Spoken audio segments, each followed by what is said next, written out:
The Fujifilm X100V, is it the perfect camera to carry around, or is it just an overhyped point and shoot? Welcome back to the channel. My name is Finn Badgley. I'm a commercial photographer and all-around content creator, and you've probably seen this camera popping up more than any lately, and that is the Fujifilm X100V.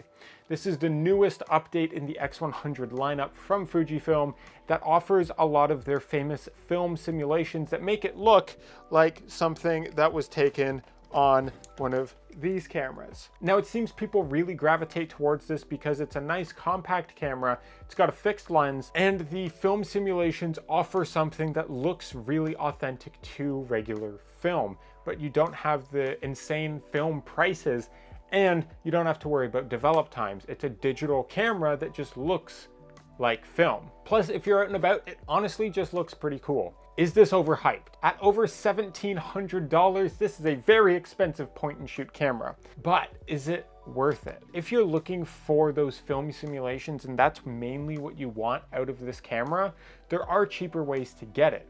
But also, if you're wanting the newest, latest, and greatest camera that will offer you the features that this has, then maybe it's worth it for you. Yes, this is an expensive camera, but it's not the most expensive fixed lens point and shoot camera out there, because you've probably also, if you've seen this camera, you've seen the Leica Q2, which is significantly more expensive. You could buy a few of these for that price. You could have like your main body, your backup, backup.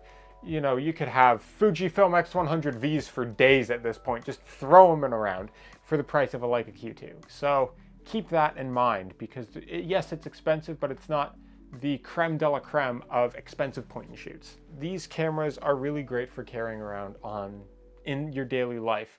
But if you want something that offers the film simulations at a cheaper price, there are ways to do this, because there are also different X100 models in their lineup that are past generations that still offer you the same film simulations just at a cheaper price, like the X100F, for example. You can find these used for significantly less money than you'd be putting into an X100V. But there are other cameras in Fujifilm's lineup that offer the same film simulations but different features, like the ability to change the lens, such as something like the X-T30. Or if you want around the same functionality with more different lenses, maybe a little bit more money, that offers something more of a professional solution, but you can also get the film simulations out of, then you get into the realm of like the X-T4s and stuff like that, which offer a great option as well. This camera has not only exploded in popularity, it's also exploded in price, because if you've been a human out in the world, you'll know that there is a chip shortage.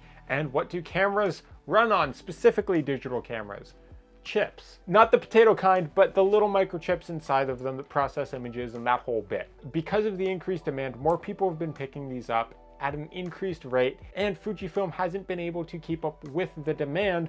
So because of that, the prices have been increasingly inflated, and now nobody can get their hands on the X100V. So also, if you want this camera but you can't find it because simply they're just not being made fast enough, they're selling out like hotcakes if hotcakes had computer chips in them. So not only are these some budget options, but also these are some options if you want those film simulations that you can do it without waiting around forever to get an X100V. If you get a used X100F or a different X100 series, then that'll work pretty much the same, although not as updated as the X100V. Or you can use any of the other offerings by Fuji. You might just not get quite the same look, quite the same feel, and might not be quite as compact, but you'll get those film simulations, and you may end up with a couple added features or the ability to change lenses. Unless that's something that you don't want, and you want the most updated,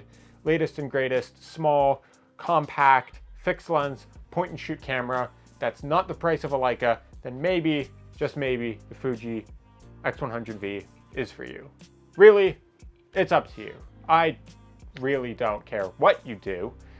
Hey, I'm trying to inform you, and if that helps you, then great. And if it doesn't, then that's okay. I'm gonna be here talking to a camera by myself anyways. So with all that said, subscribe if you haven't already. Hit the bell to be notified for all future videos. Work hard, rest often, and as always, I'll see you on the next one.